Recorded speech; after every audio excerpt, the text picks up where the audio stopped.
Hello, this is International Master Bryan Smith with ChessLecture.com, and today I'm going to take a break from my series on the Sicilian defense, Sicilicide, and show some combinations, with a particular theme in common here. This is called the Novotny theme, where a piece is sacrificed on a square, and whichever way it's taken, it interferes with the actions of the opponent's pieces. It's named after apparently a Czech composer named Novotny, problem composer.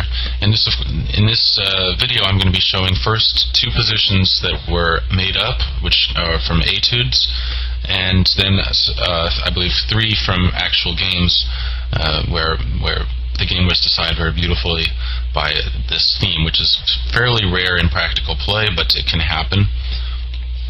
And it's always important to widen your knowledge of different tactical ideas. So here, the first position is a study by Umnov from 1928, and we see the white's down a rook, but he has two powerful, dangerous passed pawns here. So white starts off with the move b7, threatening to queen the pawn, and black needs to play move bishop h2 to stop the pawn, only move. If rook to h8, then white can play, white can queen the pawn, and black has to take it, and then king takes, and black can't really stop the e-pawn. Bishop h2 check, king c8, bishop d6, king d7, followed by e7, and white wins. So he has to play the move bishop h2, and now e7. Actually, sorry, c4 check. Important to play this move first, otherwise black will have rook h8 check after e7. So c4 check opens up the bishop, and now black can move his king anywhere. Of course, it's going to be the same idea, but he plays the move king a6, seeing the whole combination of preparing an interesting defense here. After any other move, white plays the same way, and there are no complications though. So now e7, threatening to queen the pawn again. Only one move for black to stop it is rook e3. And now here's where we come to the Novotny theme. White has the b-pawn and e-pawn both threatening to queen, but b-pawn is stopped by a bishop from h2, and e-pawn is stopped by the rook from e3. We can see that the line h2 to b8 and the line e3 to e8 intersect at the square e5. And that's where white plays the bishop to bishop e5. So now, whichever way black takes it, he's queening a pawn. So for example, bishop takes e5, white queens the e-pawn and wins easily. And if black doesn't take it, white's going to queen one of the pawns as well. But black has a very neat defense here. He plays rook takes e5. So seemingly blocking out the bishop, it looks like white should just queen the pawn. But let's be a little careful. If white queens the pawn now, black plays the move rook takes e7. So if the queen moves away now, queen has to take on h2. If the queen moves away somewhere, wherever, h8 or wherever, then rook to a7 is checkmate. So meanwhile, if queen to c8 check, king a7, okay, checkmate is threatened on a7, and queen to d8 check, black can just play, I suppose, rook to c7, and I don't see where white's going here. If the queen moves, then rook to a7 check, only other move, or checkmate, the only other move is king to b8, and then black can just move the bishop somewhere, and white's in zugzwang. He has to move the king back and forth, so I guess it's a draw. So only move for white is queen takes h2, but then rook e8 check. Only move is queen to b8, and now black shouldn't take the queen. Black shouldn't take the queen because king takes b8, and white's winning this endgame. Black pawns are falling. King b8, king c8, followed by king to d7, and black can't defend his pawns. But instead of taking the queen, black has a very beautiful move here. Rook to d8. Only one legal move for white. Queen takes d8, but it's stalemate. So white shouldn't queen the pawn. Once we see that, though, the solution is pretty obvious. Bishop e5, rook takes e5, setting white the biggest trouble, but now white makes a knight with check.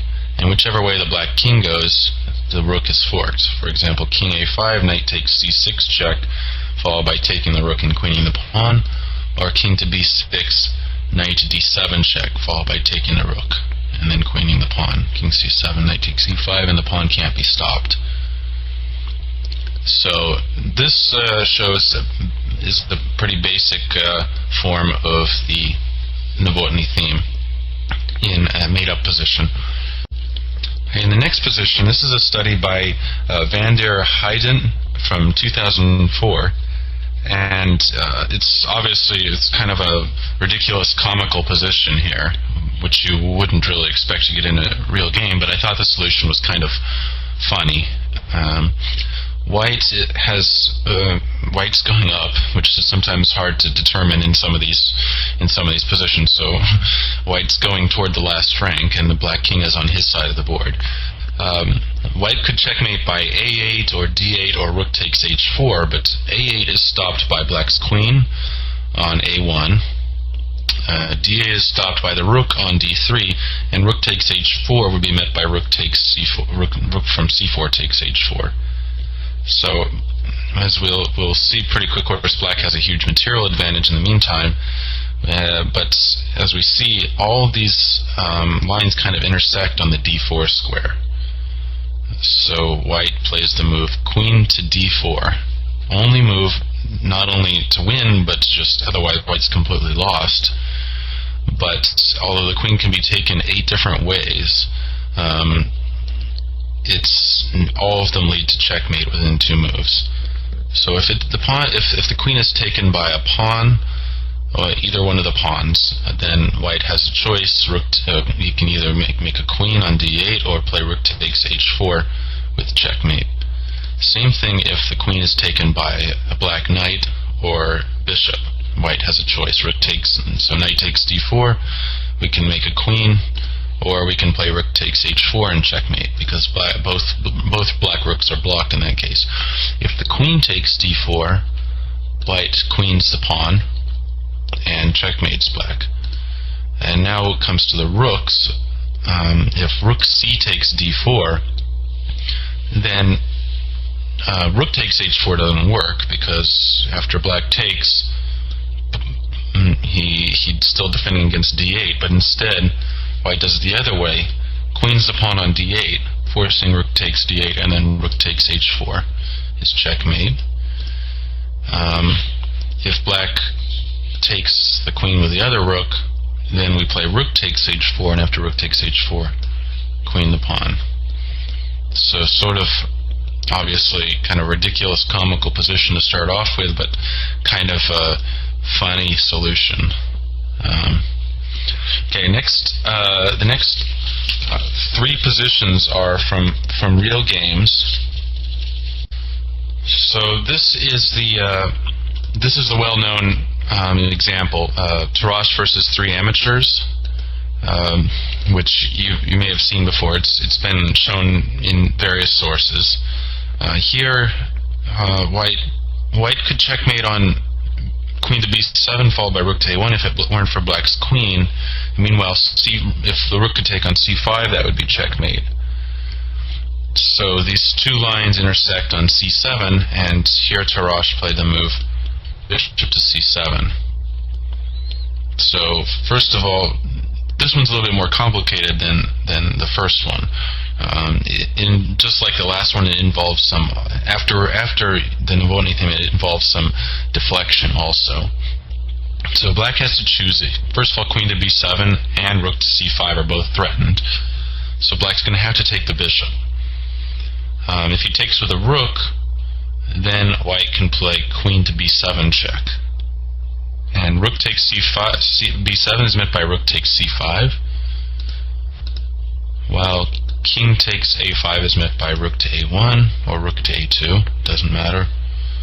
Queen to a4 is the only move, but then rook takes a4. So rook takes c7 doesn't work. Queen takes c7 is now met by the other deflection. Rook takes c5, forcing move queen takes c5, then queen to b7 check, and king takes a5, rook to a1, checkmate. So this is a very famous example from a practical game. This move bishop c7, putting the bishop where it can be taken two different ways, and either way results in black's pieces getting interfered with. So for example, on the other hand, rook takes c5 immediately wouldn't work because the queen is on d7 and the rook can take on c5, and queen to b7 also wouldn't work because then the rook still guards c5. So this was another pretty well-known example of this theme. This was an offhand game between MacDonald and Byrne from 1910, from Liverpool 1910, and here it's White's move in this position. White is completely winning after simply bishop e4. The black bishop on g5 can't be defended. Black has no special tactics, but White, probably thinking the game is over, played the move bishop h5 with the same idea. Black bishop on g5 can't be defended. White has a huge attack after this, it seems, but now there's a special tactic here. Byrne played the unbelievable move queen to g4. So this move is the same theme. Whichever way White takes it, it blocks something. So he had a choice. If bishop or the pawn take on g4, then black takes on d2. And if bishop takes d2, there are no special discovered checks, so black's just up a piece. And same thing if the pawn takes. He played rook takes g4. If queen takes g5, queen takes g5, rook takes g5, then king h6, and the rook is chased away from guarding the bishop, black wins a piece. So he played rook takes g4, and there's nothing else White can really do here. Black threatens, of course, knight f3 and so on, and, taking the queen as well. Queen takes g1 and taking the queen, so there's no other move for White here. So he played rook takes g4, and now the point, after rook takes g4, the bishop is blocked from h5, so knight to f3 check, called by knight takes d2. So here's how the game finished. King g2, knight takes d2, rook takes g5 check, king h6, and White maintains material equality, but black's knight is now going to start taking the queenside pawns.